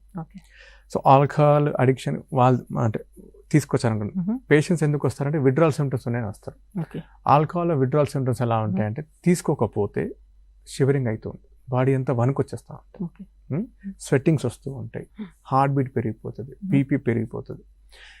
ఒక్కొక్కసారి విత్డ్రాల్ సిమ్టమ్స్ సివియర్ అవుతుంటే ఫిట్స్ వస్తాయి. మన ఫిట్స్ అంటాం కదా, ఫిట్స్ అనేది చాలా కామన్గా ఆల్కహాల్ తీసుకోకపోతే ఫిట్స్ వస్తుంది. ఇంకొంతమందికి పిచ్చి లక్షణాలు వచ్చేస్తాయి. పిచ్చి లక్షణాలు గుర్తుపట్టలేకపోతారు. సడన్గా కొన్ని డేస్ ఆల్కహాల్ తీసుకోకపోవడం వల్ల గుర్తుపట్టకుండా, ఇంట్లో వాళ్ళని గుర్తుపట్టకుండా, ఇంట్లో ఉన్న ఆఫీస్లో ఉన్నట్టుగా పేరెంట్స్ని గుర్తుపట్టకపోవడము, డిఫరెంట్గా వాళ్ళ మాట్లాడుకోవడం, భయాలు, ఎవరో Okay. వస్తున్నారు, నన్ను చంపుదాం అనుకుంటున్నారు, ఇలాంటి మానసిక లక్షణాలు అవన్నీ విత్డ్రాల్ సిమ్టమ్స్ అంటాం. నార్మల్గా ఈ విత్డ్రాల్ సిమ్టమ్స్ తోటి మా దగ్గర తీసుకొస్తూ ఉంటాం. ఓకే, తీసుకొచ్చినప్పుడు alcohol for example alcohol withdrawals తో ఉన్న వాళ్ళకి కొన్ని మెడిసిన్స్ ఉంటాయి. వాళ్ళకున్న సివియారిటీ బట్టి మెడిసిన్స్ అనేది ఉంటుంది. చాలా సివియర్గా ఎక్కువ ఉంటే వాళ్ళు అడ్మిట్ చేయాల్సి వస్తుంది. అడ్మిట్ చేసి ఇంజెక్షన్ రూపంలో కొన్ని రకాల ట్రీట్మెంట్స్ ఉంటాయి. ఆ ట్రీట్మెంట్ ఇవ్వడం వల్ల విత్డ్రాల్ సిమ్టమ్స్ తగ్గిపోయి బాడీ స్టేబుల్ అవుతుంది. బాడీ స్టేబుల్ అయినాక నెక్స్ట్ క్రేవింగ్ ఉంటుంది వాళ్ళకు. అంటే బాడీ అనేది బ్యాలెన్స్ అయిపోతుంది. ఫస్ట్ మనం విత్డ్రాల్ ట్రీట్మెంట్ ఒక 7 to 10 days ఇవ్వగానే బాడీ అంతా నార్మల్ అయిపోతుంది. కానీ సైకలాజికల్ క్రేవింగ్ అనేది ఉంటుంది. ఆ క్రేవింగ్ తగ్గడానికి యాంటీ క్రేవింగ్ డ్రగ్స్ అని కొన్ని ఉంటాయి. ఆ డ్రగ్స్ కూడా ఇస్తాం. ఆ మెడికేషన్స్, యాంటీ క్రేవింగ్ మెడికేషన్స్ ఇస్తాం. ఆ మెడికేషన్స్ ప్లస్ విత్డ్రాల్ సిమ్టమ్స్, వాళ్ళకి దాంతోపాటు ఏదైనా యాంగ్జైటీ ఉన్నా, డిప్రెషన్ ఉన్నా దానికి కూడా మెడిసిన్స్ పెడతాం. ఈ 3 రకాల ఇట్లా మెడికేషన్స్ పెట్టడం plus most important counselling. Counselling కూడా వాళ్ళకి చాలా అవసరం. అంటే వాళ్ళకి ఎటువంటి మోటివేషన్ ఉంది, వాళ్ళు మాందాం అనుకుంటున్నారా లేదా, అంటే ఏ కారణాల వల్ల వాళ్ళు తాగుతున్నారు, సో ఆ కారణాలు ఎలాంటివి ఉన్నాయి, చాలా సివియర్గా ఉన్నాయా లేవా, ఆ కారణాలని మనం అడ్రస్ చేయగలిగితే, వాటికి సొల్యూషన్ మనం చెప్పగలిగితే వాళ్ళు మానేసే అవకాశం ఉంటుంది. సార్, మామూలుగా సొసైటీలో అనుకునే మాటే అడుగుతున్నాను. ఒక సైకాట్రిస్ట్ దగ్గరికి వెళ్ళి ట్రీట్మెంట్ మొదలుపెట్టి మెడిసిన్ ఇస్తే ఇంకా ఆ మెడిసిన్కి అలవాటు పడిపోతారు, ఆ మెడిసిన్ లేకుండా ఉండలేరు. అందుకనే అంటే ఇది అపోహనా, దీంట్లో ఏమైనా నిజం ఉందా, ఏం చెప్తారు? డెఫినెట్లీ అపోహ. ఓకే, ఒక సైకాట్రిస్ట్ దగ్గర తీసుకొస్తే వాళ్ళకున్న కండిషన్ బట్టి ఒక కోర్స్ ఉంటుంది. మా నార్మల్గా జనాలు ఏమనుకుంటారంటే మేము ఎలా ఇస్తామంటే ఒక కోర్స్ లాగా ఉంటుంది. ప్రతి కండిషన్కి ఒక కోర్స్. ఫర్ ఎగ్జాంపుల్ ఎవరికైనా షుగర్ ఉంది అనుకోండి, షుగర్ ట్రీట్మెంట్ ఎన్ని రోజులు ఇస్తారు? లైఫ్ లాంగ్ ఉంటుంది. అడిక్ట్ అయినట్ట కాదు, అడిక్ట్ అయినట్టు కాదు కదా. షుగర్ టాబ్లెట్స్కి అడిక్ట్ అయ్యాను అంటామా? అనము. ఎందుకంటే ఆ వ్యాధికి ఆ కోర్స్ అలాంటిది. ఎవరికైనా ఫీవర్ వచ్చింది, ఎన్ని రోజులు ఇస్తాము? ఒక వారం ఇస్తాం. దానికి ఆ కోర్స్ అలాంటిది.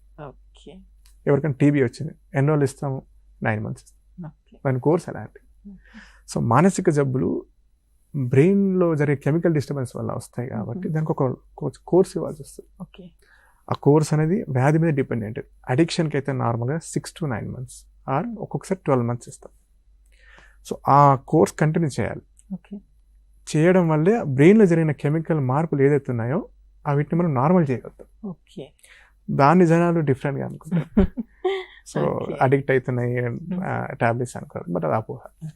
సరే, ఇంకొకటి, అడిక్షన్ అనగానే సామాన్యంగా మాకు తెలిసింది ఏంటంటే రిహాబిలిటేషన్ సెంటర్స్కి తీసుకెళ్ళండి. ఈ మధ్యకాలంలో బాగా పెరిగిపోయాయి. ఏ రకమైనటువంటి రకరకాల ఫోన్కి అడిక్ట్ అయితే కూడా రిహాబిలిటేషన్ సెంటర్స్ వస్తున్నాయంట. సో అంటే ఈ రిహాబిలిటేషన్ సెంటర్స్ ఎలా వేయడం కానీ అవి ఎంతవరకు ఉపయోగపడతాయి ఏంటి అంటే ఏం చెప్తారు? సో రీహాబిలిటేషన్ సెంటర్స్ అనేది గుడ్ కాన్సెప్ట్ ఓన్లీ. అది ఎప్పుడు వాడతామంటే నార్మల్గా ఏ అడిక్షన్కి అయినా కానీ మనం ఓపీ బేసిస్లోనే ట్రీట్మెంట్ ఇవ్వచ్చు. ఓకే, కొంతమందికి విత్డ్రాల్ సిమ్టమ్స్ ఎక్కువ ఉంటాయి, సివియర్గా ఉంటాయి, వాళ్ళకి అడ్మిషన్ అవసరం పడుతుంది. దానికి రిహాబ్ వర్క్ అవసరం లేదు. ఎనీ సైకియాట్రిక్ నర్సింగ్ హోమ్లో కొంతవరకు జనరల్ హాస్పిటల్లో ఒక 2-3 days వరకు పెట్టి కూడా మనం విత్డ్రాల్ సిమ్టమ్స్ ట్రీట్ చేసి ఒక 90 to 95% వరకు మనం ఓపీ బేస్డ్ లేదంటే ఇన్ పేషెంట్ బేసిస్లోనే మనం నార్మల్గా హాస్పిటల్స్లో ట్రీట్మెంట్ ఇచ్చేవచ్చు. కొంతమందికి ఎలా ఉంటుందంటే చాలా సివియర్గా అడిక్షన్ ఉంటుంది. వాళ్ళు స్టాప్ చేస్తూ ఉంటారు, మళ్ళీ స్టార్ట్ చేస్తుంటారు, స్టాప్ చేస్తుంటారు, మళ్ళీ స్టార్ట్ చేస్తుంటారు. కానీ వాళ్ళకి జరిగే నష్టం అనేది చాలా సివియర్గా ఉంటుంది. ఫైనాన్షియల్ నష్టం అయినా కానీ, ఫ్యామిలీలో జరిగే నష్టం అయినా కానీ, అండ్ వాళ్ళ క్రేవింగ్ చాలా ఎక్కువగా ఉంటుంది. వదిలేస్తే మరి వెళ్ళి తాగేస్తుంటారు. ట్రీట్మెంట్ ఇస్తాము, ఒక 10 days ట్రీట్మెంట్ ఇస్తాము, బాడీ అంతా నార్మల్ అవుతుంది. మరి మళ్ళీ బయటికి వెళ్ళగానే డిఫరెంట్ రీజన్స్ వల్ల మళ్ళీ తాగేస్తూ ఉంటారు, మళ్ళీ లాసులు అవుతూనే ఉంటాయి. సో ఎవరికైతే ఎక్స్ట్రీమ్గా ఉంటుందో వాళ్ళ అండ్ సపోర్ట్ అనేది సరిగా లేకపోవడం, ఫ్యామిలీ సపోర్ట్ సరిగా లేకపోవడము, ట్రీట్మెంట్ ఆప్షన్స్ అవైలబిలిటీ లేకపోవడం, అండ్ దానివల్ల బాడీ డ్యామేజ్ ఆల్రెడీ చాలా ఎక్కువ జరిగి ఉంటుంది. లివర్ డ్యామేజ్ అవుతుంది, అయినా కానీ మానలేకపోతున్నారు. ట్రీట్మెంట్ సైకాట్రిస్ట్ చాలాసార్లు చూపించాము, అయినా కానీ మానలేకపోతున్నారు. అలాంటి వాళ్ళకి ఏంటంటే రీహాబ్ సెంటర్లో కొన్ని months, 1 month or 2 months 3 months అక్కడ పెట్టడం వల్ల వాళ్ళ బాడీ అనేది స్టేబుల్ అయిపోతుంది. క్రేవింగ్ ఎలా ఉంటుందంటే మనం డేస్ తాగకుండా, ఆల్కహాల్ తాగకుండా, ఆ డ్రగ్స్ తీసుకోకుండా డేస్ పెరుగుతున్నా కూడా క్రేవింగ్ ఆటోమేటిక్ తగ్గిపోతూ ఉంటుంది. సో రీహాబ్ సెంటర్లో పెట్టడం వల్ల ఏమవుతుందంటే ఒక 2 months 3 months పెట్టడం వల్ల క్రేవింగ్ అనేది చాలా తగ్గిపోతూ ఉంటుంది. క్రేవింగ్ తగ్గిపోతుంది, బాడీ స్టెబిలైజ్ అయిపోతుంది. సో అంటే ఎవరికైతే సివియర్గా ఉండి మానలేకపోతున్నారో, లాసులు ఎక్కువ ఉన్నాయో వాళ్ళకి మేము రీహాబ్ అడ్మిషన్ అడ్వైస్ చేస్తాం. ఈ రీహాబ్ అనేది కూడా ఒక సజెషన్ ఇక్కడ ఏంటంటే రీహాబ్ సెంటర్లో అంటే చాలా ఉంటాయి. లైసెన్స్డ్ రీహాబ్ సెంటర్లు వేయడం వల్ల అడ్వాంటేజ్ ఏమంటే అక్కడ సైకియాట్రిస్ట్ అవైలబుల్ ఉంటారు, సైకాలజిస్ట్ అవైలబుల్ ఉంటారు. అంటే కొన్ని ఎలా ఉంటున్నాయి అంటే ఇప్పుడు అన్లైసెన్స్డ్ రీహాబ్ సెంటర్స్ ఉన్నాయి, సో తక్కువ బడ్జెట్కి వస్తున్నాయి అని చెప్పేసి వాళ్ళు అందులో వేసేస్తారు. అక్కడ డాక్టర్ ఉండడు, సైకియాట్రిస్ట్ ఉండడు, సైకాలజిస్ట్ ఉండడు. ఉండనప్పుడు ఏమవుతుందంటే వాళ్ళకి ఏదైనా విత్డ్రాల్స్ వస్తే చూసుకోవడానికి డాక్టర్ ఉండడు. సో అలాంటి వాటిలో వేయడం వల్ల పెద్దగా హెల్ప్ అవ్వదు. ఒక ప్రాపర్గా ఒక లైసెన్స్డ్ ట్రీట్మెంట్ ఫెసిలిటీస్ ఉన్న, ఒక సైకియాట్రిస్ట్ ఉన్న, సైకాలజిస్ట్ ఉన్న రీహాబ్ సెంటర్లో కూడా డెఫినెట్గా అడ్వాంటేజ్ అనేది ఎక్కువ.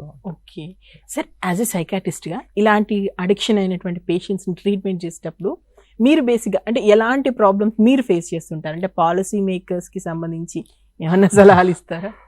పాలసీ మేకర్స్కి సలహా మనం ఇవ్వలేము, ఎందుకంటే పాలసీ ఎప్పుడు ఏదైనా డిజైన్ చేసినా కానీ ఇవన్నీ ఆల్రెడీ సైంటిఫిక్ ఇన్ఫర్మేషన్ కలుపుకొని, సొసైటీలో ఎలా ఉందో కలుపుకొని, స్టేట్లో సిచ్యువేషన్స్ ఎలా ఉన్నాయి కలుపుకొని పాలసీస్ డిజైన్ చేయబడతాయి.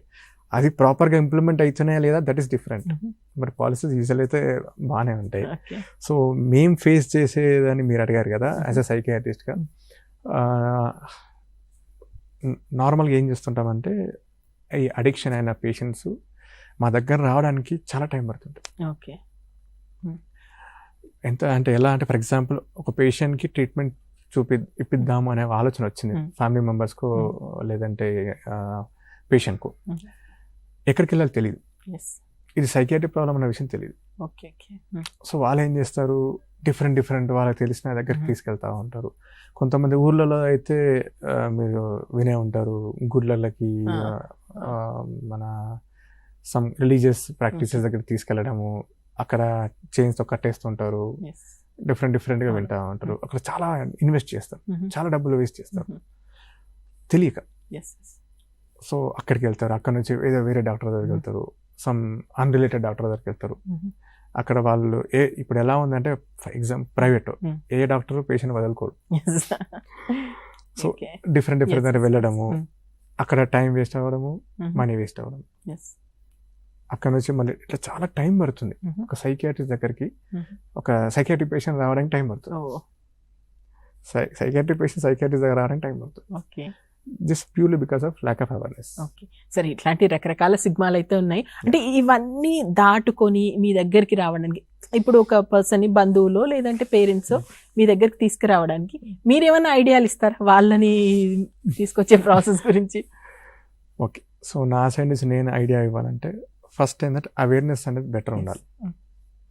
ఇప్పుడు ప్రతి జబ్బు గురించి ఎలా అయితే అవేర్నెస్ ఉందో స్టిగ్మా అనేది డెఫినెట్గా ఉంది. నేను ఒక చిన్న ఎగ్జాంపుల్ చెప్తాను. ఒక 2-3 decades ముందు, ఒక 20-30 years ముందు చూసుకుంటే హెచ్ఐవికి, టీబీకి, లెప్రసీకి ఎంత స్టిగ్మా ఉంది అందరికీ తెలుసు. Only because of government programs, government initiate చేసే చాలా ప్రోగ్రామ్స్ ఉన్నాయి, ప్రతిదానికి ప్రోగ్రామ్స్ ఉన్నాయి. ఇప్పుడు అందరికీ ఐడియా ఉంది, టీబీ సెంటర్స్ ఉన్నాయి, హెచ్ఐవి సెంటర్స్ ఉన్నాయి, అన్ని రకాల సెంటర్స్, లెప్రసీకి సెంటర్స్ ఉన్నాయి. సో ఇవన్నీ అవేర్నెస్ క్రియేట్ చేయడం వల్లనే స్టిగ్మా తగ్గుతుంది. సో ఎంత దాని గురించి మాట్లాడి, ఎంత దాని గురించి ట్రీట్మెంట్ ఫెసిలిటీస్ ఉన్నాయి అని ఎప్పుడైతే మన జనాల్లో చాలా కామన్గా డిస్కస్ చేస్తారో అప్పుడు స్టిగ్మా ఆటోమేటిక్ తగ్గిపోతుంది. స్టిగ్మా తగ్గినప్పుడు ఆటోమేటిక్గా పేషెంట్స్ వచ్చేస్తారు. అంటే మన ప్రభుత్వం కూడా టెలిమానస్ లాంటిది ఒకసారి సో రీసెంట్గా ఇప్పుడు మీరు నోటీస్ చేస్తే మన టెలిమానస్ ఒక నేషనల్ ప్రోగ్రామే లాంచ్ అయింది. ఆల్మోస్ట్ 1.5-2 years అవుతుంది.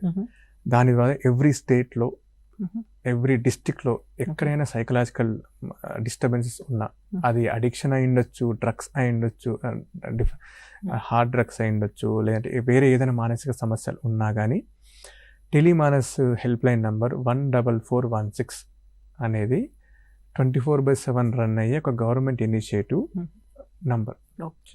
అక్కడ 24/7 మనకు కౌన్సిలర్స్ ఉంటారు, సైకాలజిస్ట్ ఉంటారు, సైకియాట్రిస్టులు ఉంటారు. సో ఏ ఇంట్లో అయినా ఎవరికైనా ఎటువంటి మానసిక సమస్య ఉన్నా, అది ఆల్కహాల్ రిలేటెడ్ అయినా, డ్రగ్స్ అయినా, వాళ్ళ పిల్లల్లో ఏమైనా సమస్యలు ఉన్నా కానీ ఈ నెంబర్ కాల్ చేస్తే వాళ్ళు డెఫినెట్గా కౌన్సిలింగ్ అనేది చేస్తారు. ఓకే. లేదు మెడిసిన్స్ అవసరం ఉన్నాయి అంటే వాళ్ళు నియర్ బై సైకియాట్రిక్ ఫెసిలిటీ ఉన్న దగ్గరికి పంపిస్తారు. Okay Yeah. సార్, ఇంకొక విషయము సాధారణంగా వింటుంది కల్చర్. మా డ్రింక్ తీసుకోవడము ఇలాంటివి మా కల్చర్లో భాగము. వాళ్ళు వ్యసన పరులై ఉంటారు కానీ ఇది మా కల్చర్ అని చెప్తుంటారు. సో అలాంటి వాళ్ళకి మీరు ఏం చెప్తారు? ఎడ్యుకేట్ చేయాలి. ఓకే. ఎందుకంటే కల్చర్ అనేది కొంతవరకే, హెల్త్ బాగున్నప్పుడే కల్చర్. హెల్త్ డ్యామేజ్ అవుతుంది అయినా కల్చర్ ఇంపార్టెంట్ అంటే వాళ్ళు ఒకసారి మళ్ళీ ఆలోచించాలి ఆ కల్చర్ యూజ్ అవుతుందా లేదా అనేది. ఓకేనా? సో డ్యామేజ్ కానంత వరకు, లిమిటెడ్గా ఉన్నంత వరకు, డైలీ బేసిస్గా లేనంత వరకు, మన మనసు బ్యాలెన్స్డ్గా, మన బిహేవియర్స్ బ్యాలెన్స్డ్గా ఉన్నంత వరకు ప్రతిదీ యాక్సెప్ట్. కల్చర్లో అయినా కానీ కల్చర్ లేకున్నా కానీ ఎప్పుడైతే ఆ బ్యాలెన్స్ తప్పుతుందో, ఆ బిహేవియర్ పెరుగుతుందో, దానివల్ల మిగతా నెగ్లెక్ట్ అయిపోవడం ఏదైతే నేను చెప్పానో ఇవి ఎప్పుడైతే స్టార్ట్ అవుతున్నాయో అదొక వ్యసనం కిందకి వెళ్తున్నప్పుడు, ఒకసారి వ్యసనంకి వెళ్తున్నప్పుడు కల్చర్ రోల్ నాకైతే పెద్దగా ఇంపార్టెన్స్ అనిపించదు. ఇప్పుడు మన ప్రోగ్రామ్ చూస్తున్న ప్రేక్షకులందరూ కూడా మానసికంగా, శారీరకంగా ఆరోగ్యంగా ఉండాలంటే చివరిగా మీరు ఏం చెప్తారు సార్? చివరిగా సో ఈ మానసిక సమస్యలు, ఎస్పెషల్లీ ఈ అడిక్షన్స్, అది మన ఆల్కహాల్ అయి ఉండొచ్చు, డ్రగ్స్ అయి ఉండొచ్చు, ఆర్ చిన్న మన స్మోకింగ్ లాంటి అడిక్షన్స్ అయి ఉండొచ్చు, ఈ మధ్యకాలంలో పెరుగుతున్నాయి. ఇది వరకుతో పోలిస్తే డిఫరెంట్ రీజన్స్ వల్ల, అర్బనైజేషన్ వల్ల అయి ఉండొచ్చు, లేదంటే అవైలబిలిటీ, యాక్సెసిబిలిటీ వీటి వల్ల అయి ఉండొచ్చు. ఈ సమస్యలు ఖచ్చితంగా పెరుగుతున్నాయి. పెరుగుతున్నప్పుడు అసలు ఈ సమస్య ఏంది అన్న విషయము అందరూ గ్రహించాలి. ఒకసారి దీని గురించి ఆలోచించాలి. ఈ సమస్య ఏంది, దీని గురించి కనుక్కోవాలి. ఇప్పుడు ఫర్ ఎగ్జాంపుల్ కోవిడ్ అనే సమస్య వచ్చింది, దాని లక్షణాలు ఏందని అందరు తెలుసుకున్నారు అవేర్నెస్ వల్ల. ఓకేనా? ఏదైనా ఫీవర్ వచ్చినా దాని లక్షణాలు అందరూ తెలుసు. అలాగే ఈ వ్యసనం అనేది ఒక మానసిక జబ్బు. ఈ జబ్బులో కొన్ని లక్షణాలు ఉంటాయి, ఆ లక్షణాలు ఉన్నట్టుగా అనిపిస్తుంటాయి. ఇమ్మీడియట్గా స్టార్టింగ్ స్టేజ్లో వెరీ ఈజీ టు కంట్రోల్. ఆ లక్షణాలు ఆ డైరెక్షన్లో వెళ్తున్నాయి అనిపిస్తే ఖచ్చితంగా మీ నియర్ బై ఉన్న ఫ్రెండ్స్కో, ఫ్యామిలీ మెంబర్స్కో చెప్పి నాకు ఇలాంటి లక్షణాలు వస్తున్నాయి, సో ఇది మరి మన వ్యసనం అయ్యే ఛాన్స్ ఉందా, లేదంటే మీకు నియర్ బై ఉన్న డాక్టర్కి వెళ్ళడము, లేదంటే అవకాశం ఉంటే సైకియాట్రిస్ట్ దగ్గరికి వెళ్ళడము, ఎర్లీ స్టేజ్లో దీన్ని మనం కంట్రోల్ చేయగలిగితే ఫ్యూచర్లో ఈ కాన్సిక్వెన్స్ అన్నీ అవాయిడ్ చేయగలుగుతాం. Thank you sir, thank you so much. చాలా చక్కగా క్లియర్గా ఎక్స్ప్లెయిన్ చేశారు. వ్యూయర్స్ చూశారు కదా, శాంతిమోహన్ సార్ ఎంత క్లియర్గా చెప్పారో. అసలు వ్యసనాలు అంటే ఏంటి, ఎలా వస్తాయి, మనం ఏ విధంగా దానికి అడిక్ట్ అయిపోతాము, అవి వచ్చిన తర్వాత చుట్టుపక్కన కానీ పేరెంట్స్ కానీ టీచర్స్ కానీ ఎలా ఉండాలి, ఒక్కసారి వ్యసనం బారిన పడతారా వాళ్ళని ఎలా బయటకు తీసుకురావాలి, ఒక సైకియాట్రిస్ట్ని ఎందుకు సంప్రదించాలి, ఎలా సంప్రదించాలి, ఆఫ్టర్ ట్రీట్మెంట్ కూడా ఎలా ఉంటుంది. సో మనకు ఉన్నటువంటి చాలా డౌట్స్ని క్లియర్ చేశారు. సో మన చుట్టుపక్కల కానీ ఇంట్లో కానీ ఎవరైనా వ్యసన పరులు ఉన్నట్టయితే లేట్ చేయకండి, ఒక సైకియాట్రిస్ట్ దగ్గరికి వెళ్ళండి, చూపించండి, సరైన ట్రీట్మెంట్ వాళ్ళకి అందిస్తే ఖచ్చితంగా వాళ్ళు కూడా బాగుపడతారు. ఎనీహౌ ఈ కార్యక్రమం మీకు ఉపయోగపడింది అనుకుంటున్నాము. అండ్ సార్ నెంబర్ నేను ఇస్తాను, తర్వాత మీరు ఎప్పుడైనా ఫోన్ చేసి మాట్లాడాలనుకుంటే 9398794923 ఈ నెంబర్కి తర్వాత మీరు కాల్ చేయండి, సార్ ఆన్సర్ ఇస్తారు. Thank you.